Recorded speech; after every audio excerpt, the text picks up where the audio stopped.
인간은 본질적으로 외로운 존재이다. 이해를 통해 외로움을 긍정하는 것을 나누고 싶다. 영혼의 허기짐으로 인하여 인간은 필연적으로 외로울 수밖에 없다. 하지만 그 외로움, 즉 삶의 실존적 한계를 깨닫고 이해함으로써 이웃을 사랑으로 대하며 삶을 긍정하는 그 용기를 일깨워주고 싶다고 외로워도 외롭지 않다는 정호승 시인의 산문집 출판 기념회에서 말했다. 어차피 인생은 혼자 태어나고 혼자 죽는다. 인생의 시작과 끝은 혼자다. 다람쥐 쳇바퀴 같은 일상의 권태가 자리 잡고 갑자기 외로움이 밀려온다. 외로움은 피할 수 없다. 가족, 친구들이 있더라도 혼자서 지내는 시간이 많다. 외로움은 가랑비처럼 슬그머니 몰래 스며든다. 나도 남도 모르게 다가온다. 외로움은 양파처럼 까도 실체가 없다. 자기 몫에 외로움을 달고 산다. 인생길 동행이 있다면 축복이다. 외로움과 벗삼으면 외롭지 않다. 외로움은 통증이다. 아픈 만큼 성숙해진다. 외로움의 즐거움을 쓴 독일 철학자 울프 포샤르트는 이렇게 말했다. 외로움은 인간의 삶에서 필수적으로 포함되어 있다. 외로움은 숨을 들이마시는 것과 같고 다른 사람과 함께 있는 것은 숨을 내쉬는 것과 같다. 그 사이에 균형을 잡는 것이 중요하다. 걱정 없이 사는 삶은 쉽지 않다. 걱정은 질병이라고 한다. 대부분의 걱정은 할 필요가 없다. 통계에 의하면 걱정의 96%는 대부분 지나간 과거, 아직 오지 않은 미래에 대한 일이라고. 내가 아무리 애써도 바꿀 수 없는 일이라면 최선을 다해 노력하되 결과는 하늘에 맡긴다. 과거에 대한 후회와 미래에 대한 걱정으로 지금 이 순간 현재를 즐기지 못하는 건 너무 억울한 일이다. 신문 기사의 외로움은 하루에 15개비 담배를 피우는 것과 같은 가치 건강에 해롭다라는 기사가 있다. 외로움이 건강에 해로운 이유는 우리 몸은 생존과 번식에 도움이 되는 유리한 행동을 하면 기쁨을 주고 그 반대는 고통을 준다. 아프리카 사바나 초원에서 혼자 살면 위험이 될 수 있다. 그러나 함께 사냥을 하면 유리하다. 여럿이 뭉쳐 살아야 덜 위험하다. 외로움을 느낄 때마다 생존과 번식에 불리하다 느낄 때 고통이 온다. 그러나 AI 정보 시대, 초고령화 사회에는 혼자 살아도 아무런 지장이 없다. 재택 근무하면 출퇴근 스트레스가 없어 오히려 생산성은 더 오를 수 있다. 허나 초고령화 시대의 외로움을 고통으로 느낀다면 정신건강에 해롭다. 사회적으로도 큰 문제가 된다. 요즘 들어 암보다 더 무서운 병은 치매다. 최고의 선물은 몸과 마음이 건강한 것이다. 그런데 치매를 부르는 심각한 요인 중에 하나가 바로 외로움이다. 외로운 사람이 치매에 잘 걸린다고 한다. 이를 어찌해야 할까? 어떻게 하면 외로움을 물리치고 행복하게 살 수 있을까? 아무리 외로운 것이 인생이라 하지만 날마다 외로워서는 아니 될 것이다. 어떻게 하면 외로움에 지지 않고 외로움을 즐길 수도 있고 외로움을 이겨낼 수 있을까? 외로움 극복 위해 누군가를 만나는 것은 위험하다고 조언을 한다. 한 이불 속에서도 외롭다. 마음이 안 맞는 사람끼리 사는 것은 힘들다. 인생은 고난의 연속이다. 누구도 나를 도와줄 수 없고 나의 고통을 대신할 수 없을 때 그 순간 지독한 외로움을 느낀다. 사람이 절대 익숙해지지 않는 감정이 외로움이다. 태아는 엄마 뱃속이라는 완벽한 세상에서 추위도 더위도 배고픔도 모르고 자라다 태어난다. 부모 품 안에 있을 때는 힘들면 울면 된다. 그러면 주위에서 울음소리를 듣고 달려와 달래준다. 어른이 되어 부모 곁을 떠나면 비로소 외로움과 직면하게 된다. 사랑하는 사람을 만나 외로움을 달래기도 한다. 하지만 함께 산다고 같은 꿈을 꾸고 같은 생각을 하는 건 아니다. 부부도 서로 다른 사람이며 결코 하나가 될 수 없다. 톨스토이 왈 행복한 결혼 생활은 상대와 얼마나 잘 지낼 수 있느냐가 아니다. 불일치를 얼마나 잘 감당할 수 있느냐에 달려있다. 타인과 자신의 욕구 사이에서 균형을 맞추는 것은 쉽지 않다. 좋은 사이를 유지하기 위해서는 적당한 거리가 필요하다. 너무 멀어서 외롭지 않고 너무 가까워서 상처 입지 않는 거리를 찾아야 한다.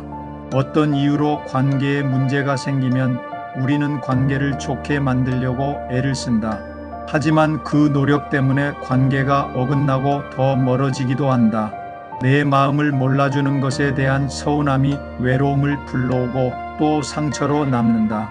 사실 외로움은 치유를 위한 소중한 시간이다. 외로움은 홀로 남겨진 상황에서 오는 감정이다. 어떤 사람은 두렵다, 무섭다 하지만 어떤 사람은 편안하다, 따뜻하다, 부드럽다 느낀다고 한다. 심리학자들은 외로움은 모든 인간이 느끼는 감정이며 혼자 있는 시간에 비로소 자아가 성숙해진다고 말한다. 외로움에 허우적거리지 말고 자신의 내면을 풍성하게 가꾸는 시간으로 만들어가면 좋겠다. 세바시 강연에서 누가 그랬다. 외로움은 당뇨와 같다고. 즉 관리해야 하는 것이라고. 혼자 있어도 외롭지만 같이 있어도 외롭다. 외로움을 달래기 위해 친구를 사귀는 것도 좋지만 자칫 친구를 만나 힘드느니 차라리 관계의 고통보다는 차라리 외로움을 선택해야겠다는 사람들도 많다. 시인의 말처럼 사람이니까 외롭다. 어머니 자궁에서부터 혼자 있다가 태어나고 죽을 때도 혼자 간다. 사람은 원래가 외로운 것이다. 어떻게 이 외로움을 다룰 수 있을까? 요즘은 외로움 공부, 외로움 수업들도 있다. 외로움을 느끼면서도 충분히 사회생활을 할 수 있고 또한 사회생활 활발히 하면서도 외로움을 느낄 수도 있다. 누구나 살아가면서 외롭다고 느끼는 순간은 다 있다. 외로움은 인간의 기본적인 감정이다.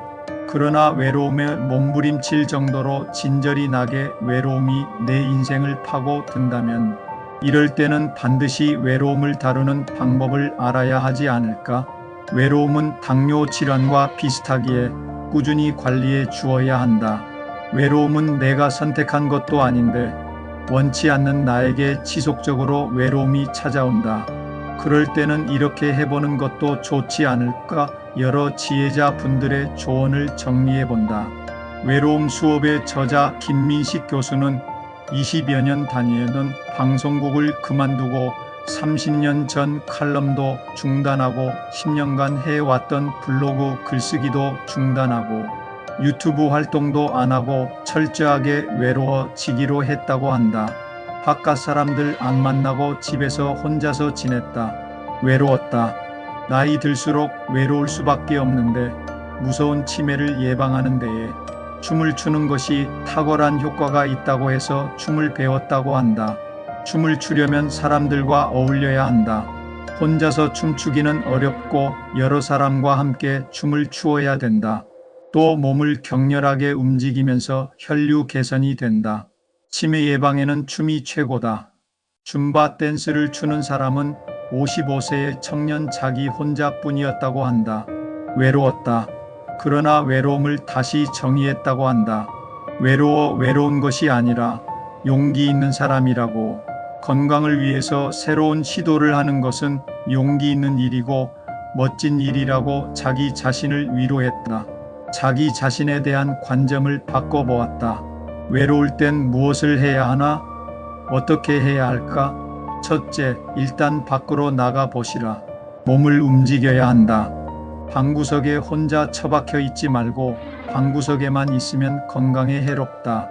헬스클럽도 좋고 동네 도서관도 좋고 혼자 집에서 줌바 댄스 연습도 좋다.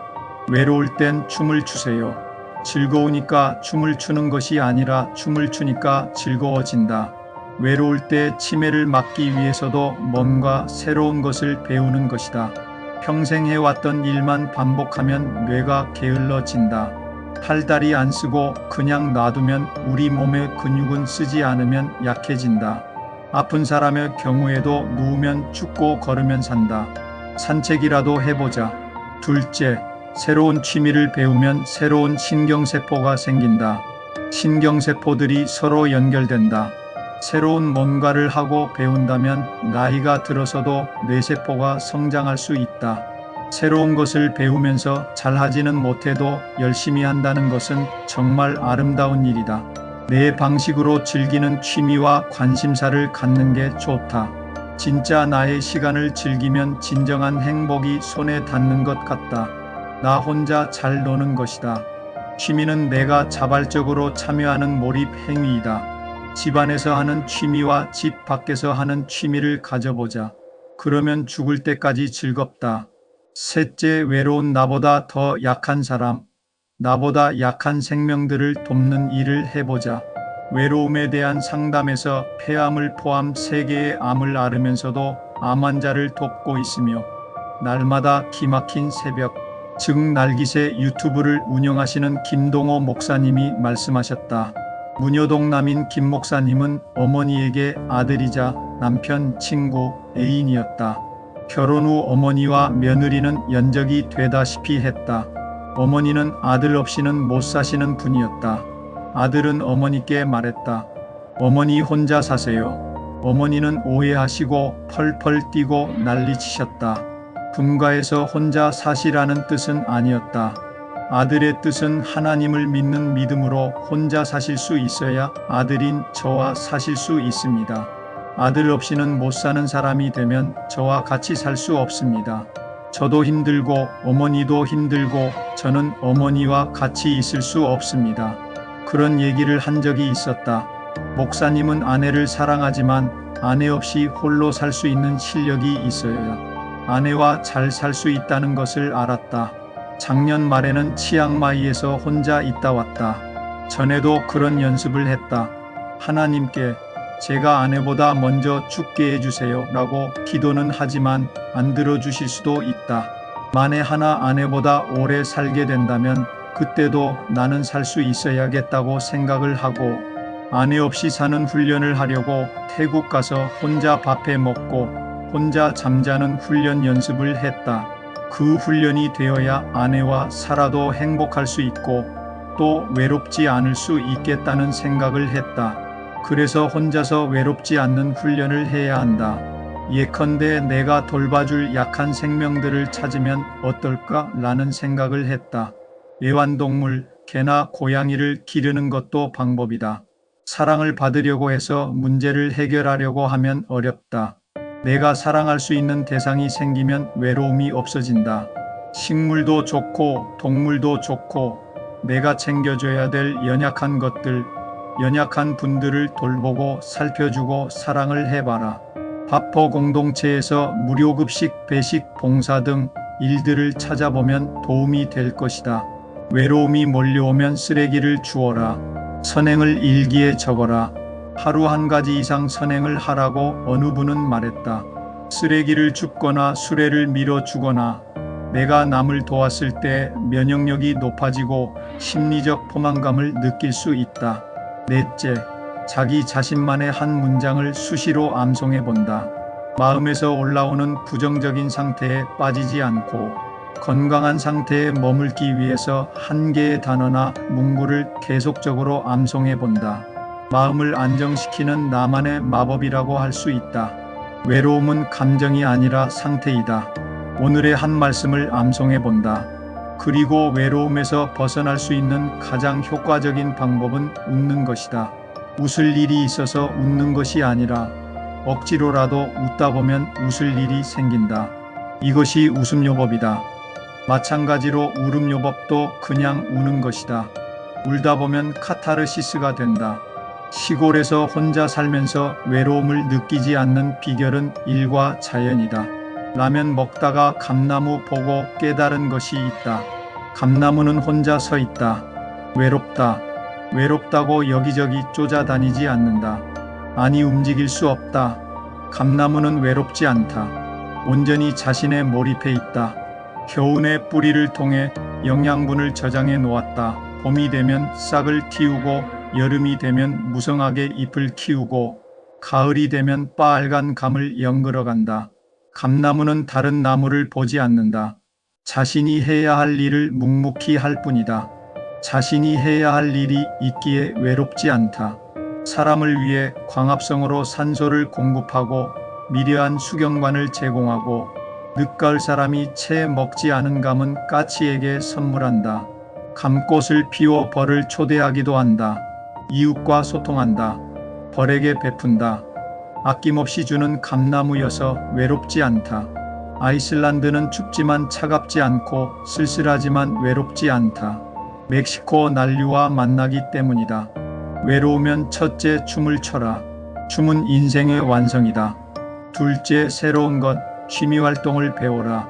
셋째 나보다 약한 생명들을 돌보자. 넷째 자신만의 한 문장을 수시로 암송해보자. 그리고 억지로라도 웃어보자. 푸시킨은 말했다.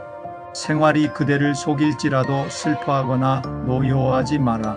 슬픔의 날을 참고 견디면 머지않아 기쁨이 오리니 마음은 미래에 사는 것, 현재는 언제나 슬픈 것. 모든 것은 순간에 지나가고 지나간 것은 항상 그리워진다.